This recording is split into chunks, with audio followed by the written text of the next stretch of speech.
यो दृश्य कुनै दुर्गम गाउँको होइन, यो त्यही काठमाडौँको हो, जहाँ केही दिन अघि एउटै फोनको भरमा घरमै ग्यास आइपुग्थ्यो। आज अवस्था यस्तो छ, ग्यासको एउटा सिलिन्डरका लागि मानिसहरू घन्टौँ लाइनमा बस्नु परेको छ।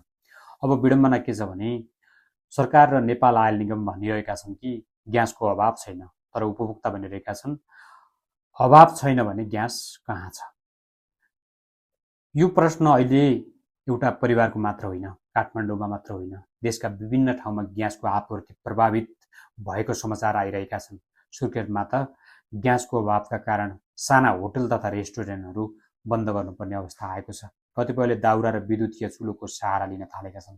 राष्ट्रिय सभामा पनि सांसदहरूले सरकारको ध्यान आकर्षण गराएका छन्। अर्थात् सरकारले अभाव छैन भनेको छ, तर जनताको अनुभवले अभाव भनिरहेको छ। तर ग्यास साँच्चै कम भएको हो त? यहीबाट अर्को रोचक प्रश्न सुरु हुन्छ। उपलब्ध तथ्याङ्क अनुसार नेपालमा एलपी ग्यासको आयात घटेको छैन। पछिल्ला महिनामा मासिक आयात करिब 47,000 टन आसपास रहेको उद्योगीहरूले पछिल्लो समय आयात अझ बढेको बताएका छन्। त्यसो भए समस्या कहाँ छ? ग्यास भारतबाट नेपालसम्म आइरहेको छ, तर उपभोक्ताको भान्सासम्म किन पुगिरहेको छैन? समस्या केवल आयातको होइन भन्ने सङ्केत यहीँबाट देखिन्छ। समस्या कहाँ अड्केको छ? यसको एउटा कारण नेपाल आयल निगमले केही समय अघि अपनाएको आधा सिलिन्डर बिक्री प्रणालीमा पनि हो। पश्चिम एसियामा बढेको तनावका कारण आपूर्तिमा जोखिम हुन सक्ने भन्दै केही महिनासम्म 14.2 किलोको पुरा सिलिन्डरको सट्टा आधा परिणाममा ग्यास बिक्री गरिएको थियो। पछि अवस्था सामान्य हुँदै गएपछि फेरि पुरा सिलिन्डर ग्यास चाहिँ बाँड्न थालेको थियो। तर त्यसपछि पनि बजारमा अचानक माग बढ्यो। मानिसहरूले पहिले नपाएको ग्यास एकै पटक खोज्न थाले। त्यससँगै अर्को समस्या आयो, भण्डारण, सिलिन्डर व्यवस्थापन, ढुवानी र वितरण, अर्थात् ग्यासको उत्पादन र आयातभन्दा पनि सप्लायर चेनको व्यवस्थापन कमजोर भएको देखिन्छ।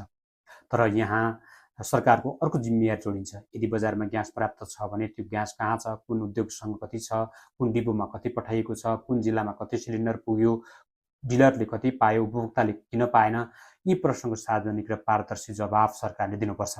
किनकि बजारमा ग्यास छ भनेर प्रेस विज्ञप्ति निकालेर मात्रै समस्या समाधान हुँदैन। ग्यास उपभोक्ताको चुलोमा पल्नुपर्छ। अर्को गम्भीर प्रश्न भनेको कृत्रिम अभावता होइन। नेपाल आयल निगमले आपूर्ति पक्षमा समस्या नभएको बताउँदै आएको छ, तर उपभोक्ता अधिकार कर्मीहरूले कतिपय ठाउँमा भण्डारण लुकाउने र कृत्रिम अभाव सिर्जना गर्ने काम भइरहेको भनेर प्रश्न उठाइरहेका छन्। यदि यो सत्य हो भने सामान्य व्यापारी होइन, यो उपभोक्ताको भान्सामाथिको खेल हो होइन। ग्यास जस्तो अत्यावश्यक वस्तु लुकाएर कृत्रिम अभाव सिर्जना गर्ने, बढी मूल्यमा असुल्ने वा पहुँचवालालाई प्राथमिकता दिने काम भएको छ भने सरकारले कडा कारबाही गर्नुपर्छ। सरकार र उपभोक्ता बीचको सबैभन्दा ठुलो दूरी सरकारले तथ्याङ्क देखाउँछ, उपभोक्ताले अनुभव सुनाउँछन्। सरकार भन्छ ग्यास प्राप्त छ, उपभोक्ता भन्छन् हामीलाई ग्यास चाहिएको छ, तथ्याङ्क होइन। यही सरकार असफल भएको हो, किनकि शासनको सफलता कागजमा होइन, जनताको दैनिक जीवनमा देखिनुपर्छ।